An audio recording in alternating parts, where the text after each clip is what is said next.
You have a higher possibility of getting a higher percentage in a short-term rental because it's rented on a daily, day-to-day basis. You have a higher flow of people into your property. Short-term rental, if you ask me, I would recommend you get something in the beachfront area, a very dense area where like there's a lot of people coming in and going out. That's where I would recommend you get a short-term rental. Most of the time, the property that is good for short-term rental can be rented for a long-term rental as well.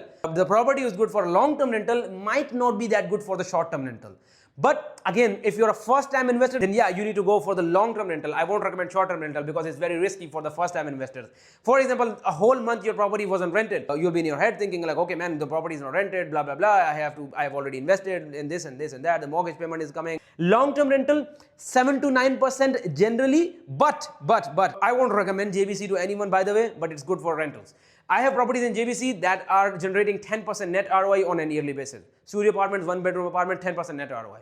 That's almost as good as short-term rental. But the same people have something in Marina who are generating 10% net ROI and having to deal with a lot of hassle. They're having to deal with the service provider, having to deal with the daily-to-day basis with a lot of problems. But here we have something on an yearly basis. You don't need to worry about anything for the whole year. So 7 to 9% you can expect on the long-term rentals, and short-term rentals you can expect an upwards of 11%. By the way, I'm talking about all of this on a net basis.